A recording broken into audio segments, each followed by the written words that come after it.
तो नमस्कार मित्रों, आजना हवामान समाचारों में आप सौ मित्रों हार्दिक स्वागत है। मित्रों, ચોમાસાને લઈને મોટી આગાહી સામે આવી છે। ચોમાસું ખૂબ જ સારું રહેવાનું છે। ખેડૂતોને ચિંતા કરવાની જરૂર નથી। રમણીક વામજાની અખાત્રીજના પવન પરથી આગાહી સામે આવી છે। હવે ગુજરાતમાં મિત્રો આગામી ચોમાસું કેવું રહેવાનું છે તેના લઈને મોટા સમાચાર મળી આવ્યા છે। મિત્રો, તમામ અપડેટ વિશે આજના વિડીયોની અંદર વાત કરવાના છે, તો વિડીયોની અંત સુધી જોતા રહેજો અને આવા જ હવામાન સમાચાર મેળવવા માટે અમારી યુટ્યુબ ચેનલ તેમજ ફેસબુક પેજને પણ ફોલો કરી દેજો। મિત્રો, રમણીક વામજાએ જણાવ્યું છે કે આ વખતનું ચોમાસું સારું રહેવાનું છે। વાત કરીએ તો મિત્રો, આગાહીકાર રમણીક વામજાએ જણાવ્યું આગામી 18મીના રોજ કૃતિકા નક્ષત્રમાં માવઠાની શક્યતાઓ છે। આ વર્ષે ચોમાસું છે એ લાંબુ ચાલવાનું છે અને ચોમાસું છે જે 50થી લઈને 55 દિવસ સુધી ચાલે તેવી સંભાવનાઓ વ્યક્ત કરી છે। જેમાં વધુમાં અપડેટ મેળવીએ તો રમણીક વામજા જૂનાગઢ જિલ્લાના વંથલી સોઠાના વતની અને છેલ્લા મિત્રો તેઓ 35 વર્ષથી પવનની દિશા તેમજ ખગોળ વિજ્ઞાનના આધારે વરસાદનું અનુમાન વ્યક્ત કરતા હોય છે।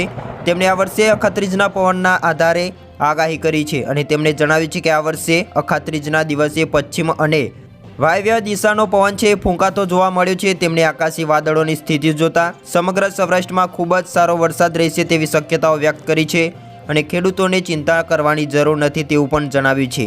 આકાશી કસ અને અખાત્રીજના પવનોને જોતા આખું વર્ષ સારું જવાની શક્યતાઓ વ્યક્ત કરી છે। ખેડૂતો માટે પણ આ વર્ષ સારું રહેવાની મિત્રો શક્યતાઓ વ્યક્ત કરી છે। આગામી 18મીના રોજ કૃતિકા નક્ષત્રમાં માવઠાની શક્યતાઓ પણ વ્યક્ત કરી છે અને આ વર્ષનું ચોમાસું ખૂબ જ લાંબુ ચાલવાનું છે। ચોમાસું 50થી લઈને 55 દિવસ સુધી ચાલશે તેવી શક્યતાઓ વ્યક્ત કરી છે। જુલાઈ માસમાં અતિવૃષ્ટિ જેવો માહોલ સર્જાશે। તો ભાદરવા મહિનામાં હાથિયા નક્ષત્રમાં ગાજવીજ સાથે સારો વરસાદ થતાં સૌરાષ્ટ્રના તમામ નદી નાળા અને ડેમ છલકાય તેવું મિત્રો અનુમાન વ્યક્ત કરવામાં આવી રહ્યું છે।